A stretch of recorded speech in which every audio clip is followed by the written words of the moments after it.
Catherine, I was thinking about selling my paintings. What do you think? I think you should try. What do you think I should price them at? Like $300,000-$400,000? Maybe five? I think any range from like 75,000 to 500K sounds right to me. Oh, There yeah, seems maybe 75 for the smaller ones. Yeah, and there seems to be a 500. trend with that price range, so I thought we might as well just ride the wave. Well, I think, that's what new artists are getting these days, right? Apparently so. Apparently so. Should we clue in the audience as to what we're talking about? Oh, I hope they would know, but yeah, Hunter Biden. Oh, jeez. So what's wrong with Hunter Biden? What's he doing? What kind of trouble is he getting into now? I don't know, but I do know. You do know. We do I've been know. reading about it. I've been obsessed with this story. Evidently, he's now an artist. He's been a lifelong artist. Evidently, self-taught, and now he's pursuing this dream, and he's selling his work as a brand new out of the gate newbie, 75,000 to 500,000. Let's put that into context. It was announced a couple of weeks ago that he's going to sell his artworks, and this caused some trouble at the White House because of disclosure issues and influence issues and things of that nature. Absolutely. The point we're trying to make here is he has a gallery in, I think it was Washington, D.C., that wants to represent him and is suggesting for his first show as a painter that they should price his works at about $500,000, but maybe for the little ones, they will only sell them for $75,000. Which, to put things in perspective, a new artist, an emerging artist, a young artist at their first show, it's probably going to be a group show, they'd be pretty lucky if they could sell their work for $500, Right. not $500,000. This is bananas. This is completely outside the realm of normality for, quote, an emerging artist. It is Especially an bananas. emerging artist who is, how old is this guy? Is he 51. like 50 years? He's 51. He's 51. Too old to be an artist. Yeah. Well, I guess better late than never. I don't know. Is No, it? I think in this case, never would have been better. Never would have been better. Hey, here's a new slogan for Hunter. Never would have been better. Never is would have been better. Never better. Right. Well, Never a better time to not do anything, Hunter. right. Well, there was a really good article. I mean, there were a lot of articles in ArtNet News, and this George Burgess, I may be butchering the name, but that's the gallerist. What the hell kind of word is gallerist anyway? I don't know. Is that a word? I keep reading it. No, you're right. I've been gallerist twice because I've had two failed galleries. Not just one, but two. You're so I'm awesome. a professional. I know what I'm doing. I can fail any gallery. Hey, if you need a professional failed gallery, come to me. Right. But gallerist, that's such a dumb word. It's just so pretentious. It's so It is, 'cause pretentious. you're a gallery owner, dude. Just Yeah. relax. So anyway, the gallerist, George Burgess, whatever, his claim to fame, he represented Sylvester Stallone. Did you know that? Well, there you go. Actually, I don't remember his paintings, but I do remember, I want to say he's not a bad painter. I don't think he was a bad painter. Is there any bad painting? There's probably more bad painting in the world than good painting. Okay. Well, anyway, he represented Sylvester Stallone, and then he also represented like a younger childish. I mean, he was like a 12-year-old Xiao Chu. He was known as Vietnam's Jackson Pollock. There was one Jackson Pollock, and I think we only needed one. I think we only needed one. I tried to paint like Jackson Pollock, and I really screwed up the floor of my studio. That's another story. That's who he, because I guess there were some failed attempts to connect with other galleries, and then George said that he'd represent him.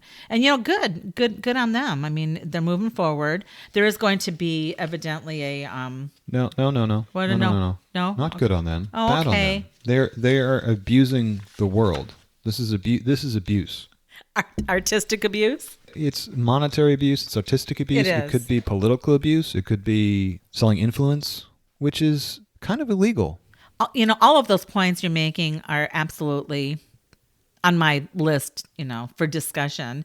Initially, I was appalled at the story. When I saw this, it was from like the art perspective. It's like, okay, so here's a dilettante person, grew up in a family of influence and just gets to live the dream and get paid a lot of money for it. And then when you start digging deeper, it really is worse than that.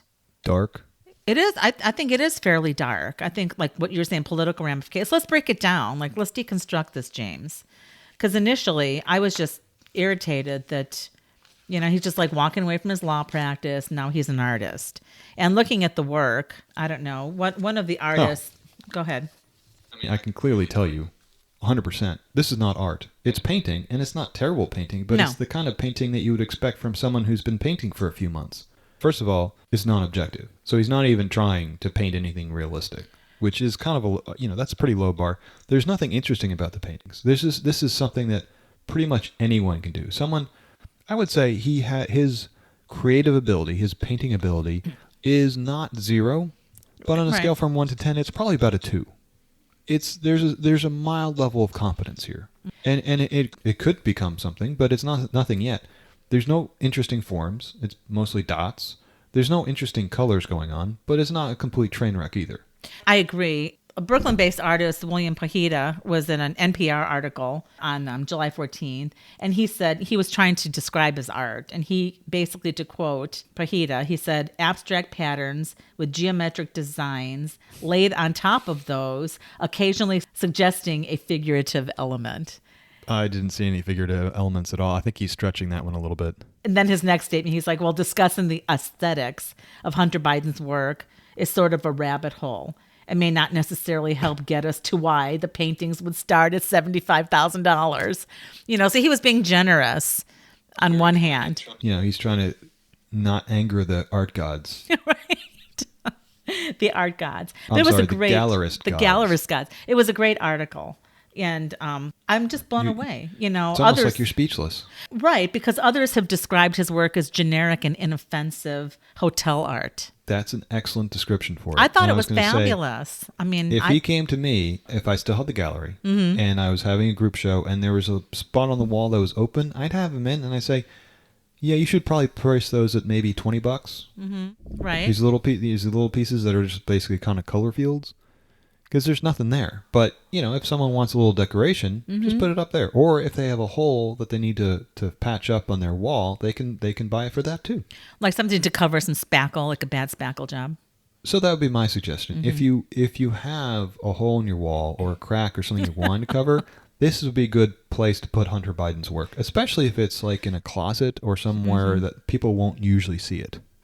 No one's ever described my art, but I suppose if they said it was generic and inoffensive, I might be, I don't know, that's mixed feeling. Well, it's a place to start, right? It's a starting place. Like he's got that. He has a starting place, But it can be offensive as well. Yeah, inoffensive. Yeah, generic and inoffensive. I'm just saying it can be offensive. Right.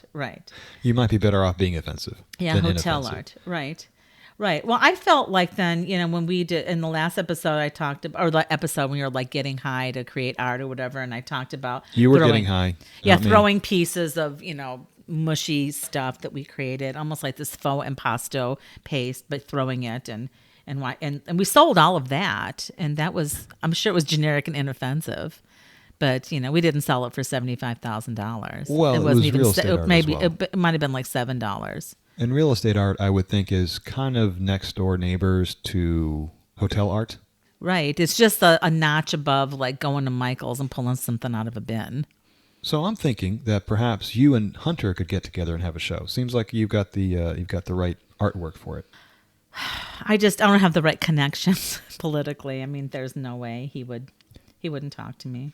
And let's be clear. I don't generally go out of my way to trash on people. Right. But it's really easy to do in the art world. And when the art world and the political world cross over, especially with the idiot son of our current president, it's kind of hard to avoid. And I think it's deserving. I think it's deserving to talk about. I think he needs to be taken down for this nonsense. And as a father myself, I am very grateful that my son is smarter than me. So I know that I would never be in his position. So I feel bad for President Biden. I do too. How is he supposed to react? His son is being an idiot again. It's like continuing to ride on the Biden name to further a personal agenda. That's how I see it. Do you even think he realizes what he's doing, Hunter Biden? Or do you think he just lives in a fantasy world? I don't know. Because I don't know him. I don't know his underlying, everything. But like when Jen Psaki, the White House press secretary, has to come out and defend, all interactions regarding the selling of art and the setting of prices will be handled by a professional gallerist.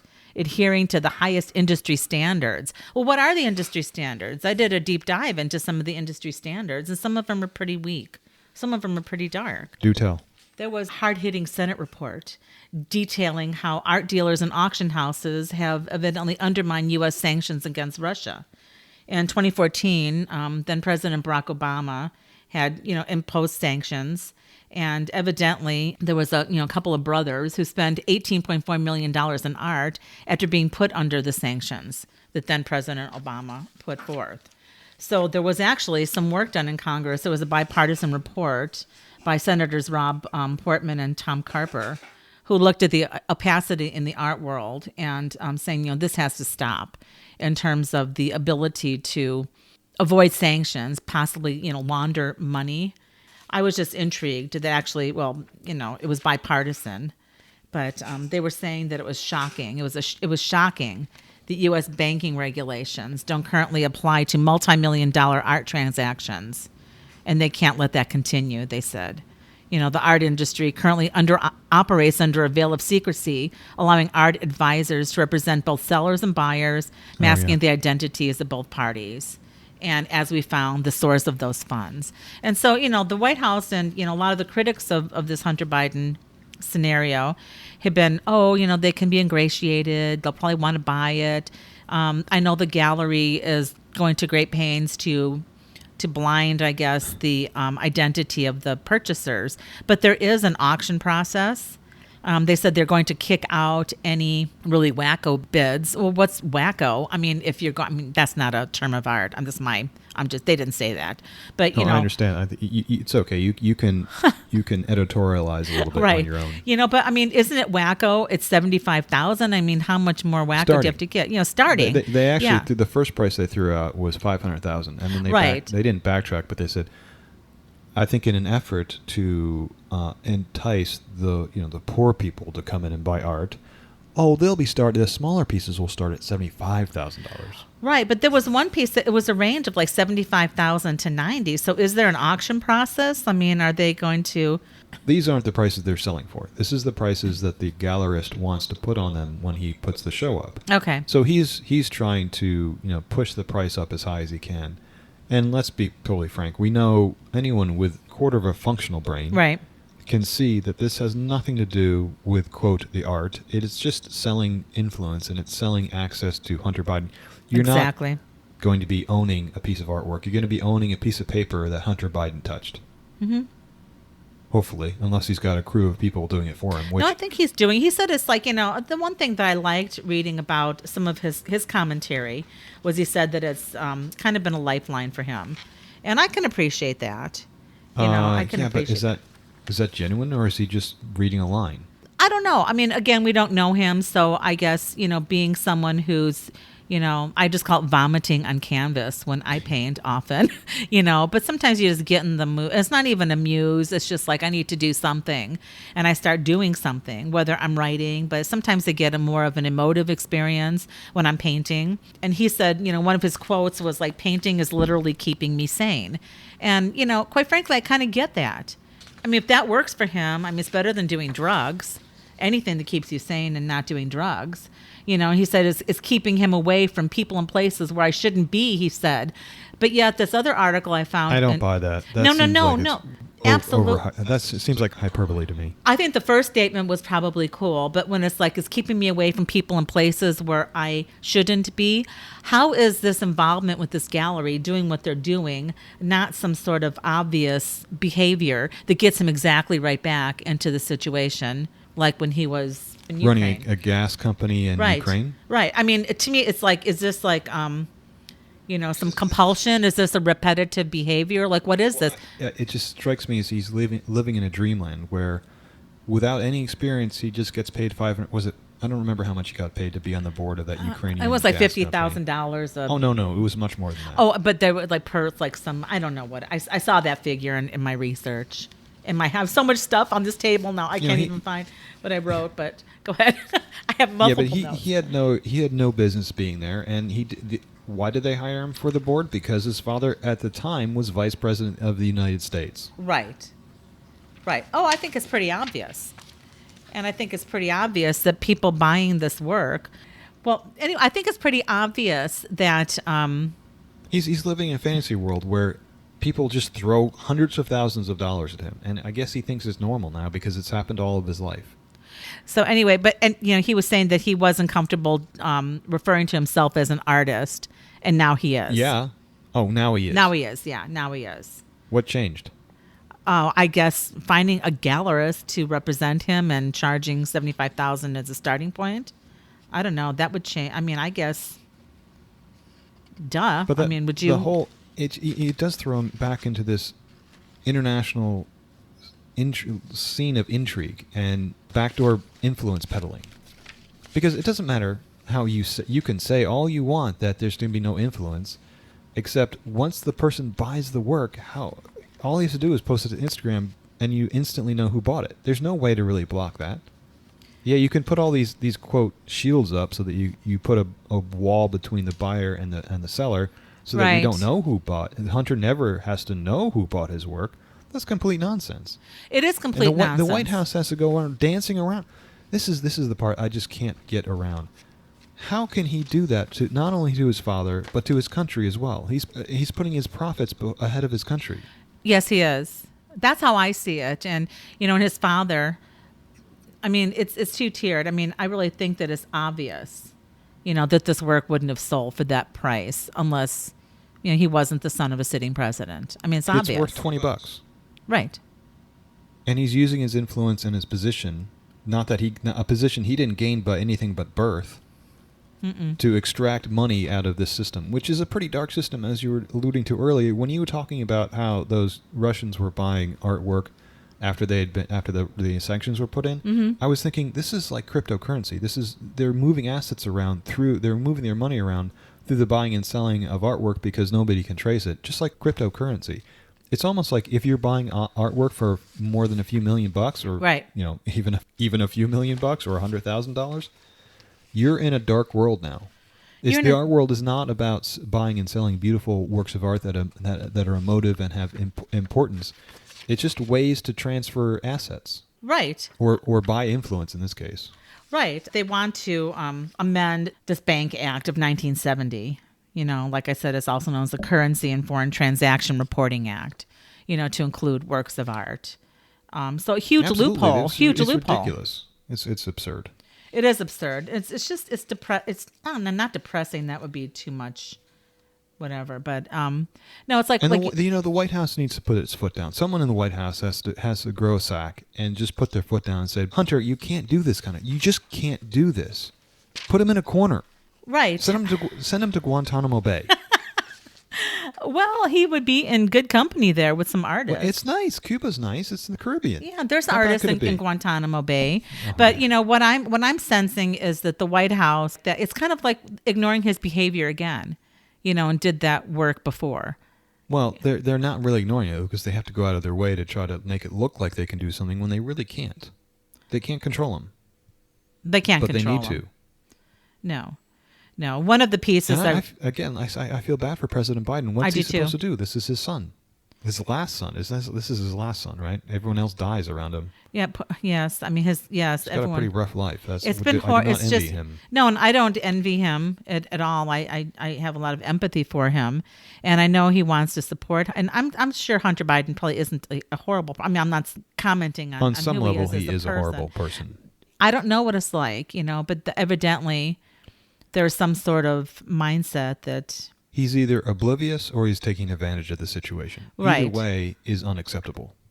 Right. Someone needs to teach him what's going on or smack him for doing the bad thing.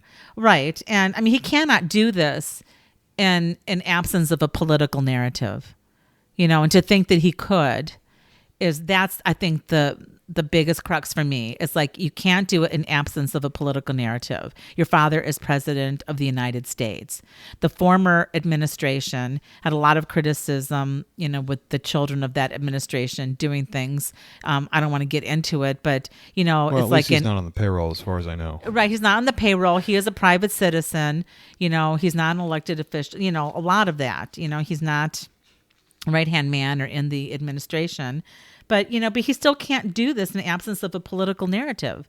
I would just... Well, but he could, couldn't he? He could, if he could still paint and just not tell anyone until his father was out of the office. That would at least, he'd still be trading on his father's name, but at least it wouldn't be, have an immediate political effect. Exactly. It's like, and I guess I would appeal, not that he'll ever listen to our podcast or anyone remotely connected to the situation would, but I would really appeal to him to not do the show now. I mean, do it later, like you said.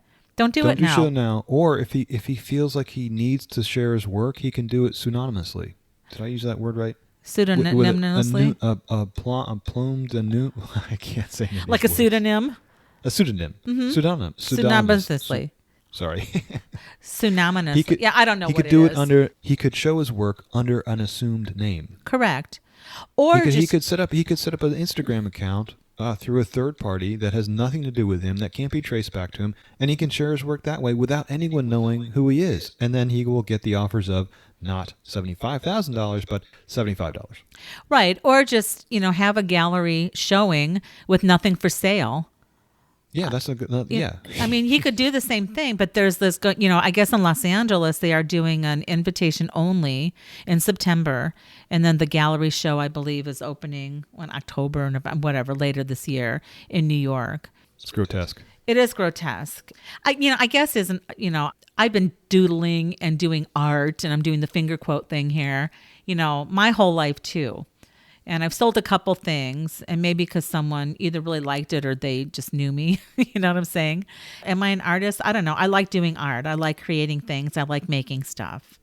Yeah, I've been painting for 30 years. I sell paintings once in a while. Right. But not for $500,000. Not for even near $500,000. And I'm not saying my work is worth that. I think $400 or $500, which is what I've sold them for, is a fair price. Nice. He's not a government employee. He has no legal obligations to keep an arm's length from these sales. There's nothing to prevent him. I don't know about the legality of it. But I certainly know there's a moral and ethical. This is actually both moral and ethical. I think he's broached both areas here. I agree with you completely. I think that's what was so disturbing to me about the story, and just using that influence, and then so casually. He just does it. He walks in and out of these things as if it's just normal. I know. It's just like there's no processing, no synaptic connection in terms of like how repetitive this is to the whole situation with the Ukrainian, that could have cost his father the presidency. It's privilege that he either abuses or just doesn't see. I don't think he sees it.